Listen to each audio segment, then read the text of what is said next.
അപ്പോൾ അതാണ് മിമിക്രി വേദിയിലെയും അതുമായി ബന്ധപ്പെട്ടിട്ടുള്ള വിശേഷങ്ങൾ. ഞാൻ തുടക്കത്തിൽ സൂചിപ്പിച്ച ഐശ്വര്യ, ഇവിടെ കർണാടക സംഗീതത്തിന്റെ വേദി കൂടിയുണ്ട്, അവിടെ മത്സരം പുരോഗമിച്ചുകൊണ്ടിരിക്കുകയാണെന്ന്. നമുക്കൊപ്പം ഒരു പ്രതിഭ ചേരുകയാണ്, അതിഥിയായി ചേരുകയാണ്. നിരുപം സായിയാണ്. വെൽക്കം നിരുപം. ഈ പെർഫോമൻസ് ഇനി നടക്കാൻ പോവുകയാണ് അല്ലേ? ഇതിപ്പോ ക്ലാസിക്കൽ മ്യൂസിക് രണ്ടാമത്തെ കോഡ് നമ്പർ പാടുന്നത്, എന്റെ മൂന്നാമത്തെ ക്ലസ്റ്റർ ആയിരുന്നത്. നല്ല മത്സരം. ഫാമിലി ആയിട്ട് ഇങ്ങ് വന്നതാണ് അല്ലേ? അനിയനും ഉണ്ട്. അനിയൻ എ ഗ്രേഡ് നേടി. അനിയന്റെ പേരെന്താണ്? അനിയൻ 9 സായി. അവൻ മിനിയാന്ന് കഴിഞ്ഞാൽ ലളിതാനത്തിലും എ ഗ്രേഡ്, ഇന്ന് കഴിഞ്ഞാൽ ക്ലാസിക്കൽ ഹൈസ്കൂളിലും എ ഗ്രേഡ്. അനിയൻ HS വിഭാഗവും ചേട്ടൻ HSS വിഭാഗത്തിലാണ്. രണ്ട് ജില്ലയ്ക്ക് വേണ്ടിയിട്ടാണ് മത്സരിക്കുന്നത്. അതാണ് എനിക്ക് കൺഫ്യൂഷൻ തോന്നിയത്. അനിയൻ കണ്ണൂര്, ചേട്ടൻ കാസർഗോഡ് അല്ലേ? ചേട്ടൻ കണ്ണൂർ, അനിയൻ കാസർഗോഡ്. ഇതെങ്ങനെ രണ്ട് ജില്ലയിൽ? അത് ബോർഡറാ വീട്. കാസർഗോഡ് കണ്ണൂർ ജില്ല ബോർഡറാണ്. +1 അലോട്ട്മെന്റ് വന്നപ്പോ ഞാൻ കണ്ണൂരേക്ക് മാറി, അവൻ കാസർഗോഡ് തന്നെയാണ്. ഓ അത് ശരി. കാസർഗോഡ് തന്നെ മത്സരിച്ചത്. അപൂർവതയുണ്ട്. അപ്പൊ ഈ കാസർഗോഡ് കണ്ണൂര് ജയിക്കണം എന്നാണോ, അതോ കാസർഗോഡ് ഇപ്പം ആദ്യ 5-ൽ ഇല്ല, മുന്നോട്ട് വരണം? കണ്ണൂര്. അപ്പൊ അതില് സംശയമൊന്നുമില്ല. അപ്പം പെർഫോം ചെയ്യാൻ വേണ്ടി വെയിറ്റ് ചെയ്ത് നിൽക്കുകയാണ്. അപ്പൊ അതിനു മുമ്പ് ഞങ്ങൾക്ക് ന്യൂസ് 18 പ്രേക്ഷകർക്ക് ഒരു ചെറിയ പെർഫോമൻസ് തരുമോ? അതിന്റെ പല്ലവി പാടാം. ഓ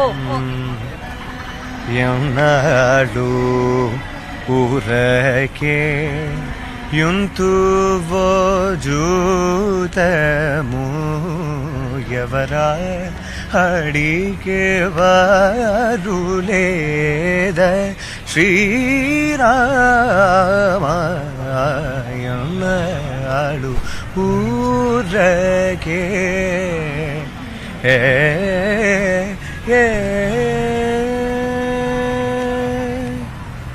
ഇത് ആദ്യമായിട്ടാണോ കലോത്സവത്തിന് വരുന്നത്? ഞാൻ മൂന്നാമത്താണ് സ്റ്റേജിൽ വരുന്നത്.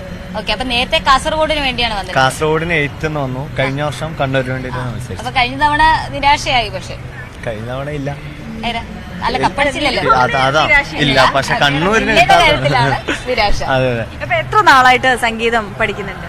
8 വർഷമായി പഠിക്കുന്നത്. ആരാണ് അധ്യാപകൻ? അച്ഛൻ തന്നെയാണ് പാട്ട് പഠിക്കുന്നത്. ഫാമിലി ആയിട്ട്? അതെ, അത്യാവശ്യം. അച്ഛൻ സംഗീത അധ്യാപകനായിട്ട്? തൃക്കേപ്പൂര് എന്നുള്ള സ്ഥലത്ത് നമ്മളെ വീട്. അപ്പൊ അവിടെ തന്നെ സംഗീത അധ്യാപകനാണ്. അമ്മയോ? അമ്മ പാടുവോ? അമ്മ പാടും, സ്കൂൾ ടീച്ചറാണ്. അപ്പൊ അച്ഛനും അമ്മയൊക്കെ വന്നിട്ടുണ്ട്. ഇവിടെ വേദിയിലുണ്ട്. വെയിറ്റ് ചെയ്യാണ് മോന്റെ പെർഫോമൻസ് കാണാൻ വേണ്ടി. അപ്പൊ ഈ കർണാടക സംഗീതം മാത്രമായിരിക്കത്തില്ലല്ലോ, ലളിതഗാനത്തിലൊക്കെ ഉണ്ട്. ലളിതഗാനം നാളെയാണ് മത്സരം. അനിയന്റെ മിനിയാന്ന് കഴിഞ്ഞു. അപ്പൊ ഞങ്ങക്ക് വേണ്ടി ഒരു ചെറിയ ലളിതഗാനം കൂടി. പരിഭവമേഘങ്ങൾ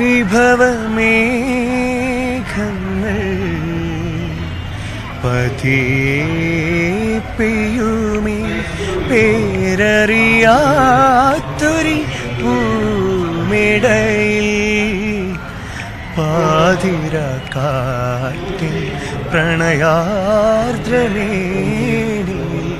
പൂക്കുന്നു മാലയം പതിവെന്ന പോൽ പൂക്കുന്നു മാലയം പതിവെന്ന പോൽ പരിഭവമേഘങ്ങൾ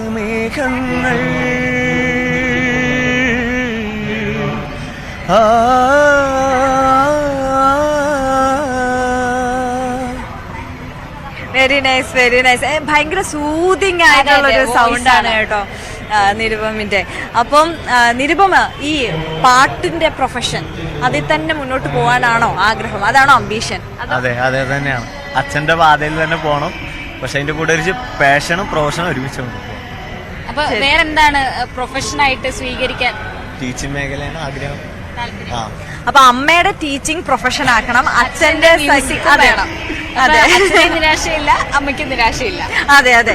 ഞാൻ വേറൊരു കാര്യം ചോദിക്കട്ടെ, അതായത് ഇപ്പോഴത്തെ ഈ പുതിയ കാലഘട്ടത്തിലെ കുട്ടികൾക്കൊക്കെ ഈ സോഷ്യൽ മീഡിയ പ്ലാറ്റ്ഫോംസ് വലിയ ഒരു ഉപയോഗമാണ്. അതായത് അവരുടെ ഗാനം, പാട്ടായിക്കോട്ടെ, ഡാൻസ് ആയിക്കോട്ടെ, കോവിഡ് കാലത്ത് അതെ അതെ എക്സിബിറ്റ് ചെയ്യാൻ. ഇപ്പൊ ഈ മ്യൂസിക് കവേഴ്സ് ഒക്കെ ഒരുപാട് ട്രെൻഡിങ് ആവുന്ന ഒരു സമയമാണ്. അങ്ങനെ എന്തെങ്കിലും ട്രൈ ചെയ്തിട്ടുണ്ടോ നിരുപം? ചെയ്തോണ്ടുണ്ട്. യൂട്യൂബ് ചാനൽ ഉണ്ടോ? യൂട്യൂബ് ചാനലുണ്ട്. കൂടാതെ നമ്മളെ ഒരു മ്യൂസിക് ബാൻഡ് സ്റ്റാർട്ട് ചെയ്തു. അത് വിജയകരമായി ചെറിയ താരമാണ്. മന്ദാരം മ്യൂസിക് ബാൻഡ് സ്റ്റാർട്ട് ചെയ്തു. അതിപ്പം ഈ ഓണത്തിന് സ്റ്റാർട്ട് ചെയ്തതാണ്. 10-25ഓളം വേദികൾ കഴിഞ്ഞു അതിന്റെ. അപ്പൊ ഏതെങ്കിലും ഒരു കവർ നിങ്ങൾ ചെയ്തത് അങ്ങനെ എന്തെങ്കിലും ഉണ്ടോ? യൂട്യൂബിൽ മന്ദാരം മ്യൂസിക് ബാൻഡ് സെർച്ച് ചെയ്താൽ നമ്മളെ പരിപാടി. അല്ല, അപ്പൊ അങ്ങനെ ചെയ്ത ഏതെങ്കിലും ഒരു കവറിന്റെ 2 വരി പാടുമോ? പാടാം. നമ്മളെ മന്ദാരത്തിന്റെ തന്നെ പാടിക്കോ. മന്ദാരം പൂത്തൊരുങ്ങി കാതോരം പെയ്തിറങ്ങും സ്വരരാഗത്തെ നുകർന്നിതാ കുളിരിളം തെന്നലായി പാടും പ്രിയമെഴും ഗാനമായി ഞങ്ങൾ പാടും പാട്ടിൽ നിങ്ങൾ വാ മന്ദാരം മന്ദാരം മന്ദാരം മന്ദാരം. നിരുപം നിങ്ങളുടെ ബാൻഡിന് വേണ്ടി നിങ്ങൾ തന്നെ കമ്പോസ് ചെയ്ത സോങ് ആണോ? ഓ അത് ശരി. അപ്പൊ Composing ഉം തുടങ്ങി. താരമാണ്. അതെ അതെ. അപ്പം നന്നായിരുന്നു. All the best. ഇത്തവണ എല്ലാ ഐറ്റത്തിനും എ ഗ്രേഡ് കിട്ടട്ടെ. Okay, thank you so much.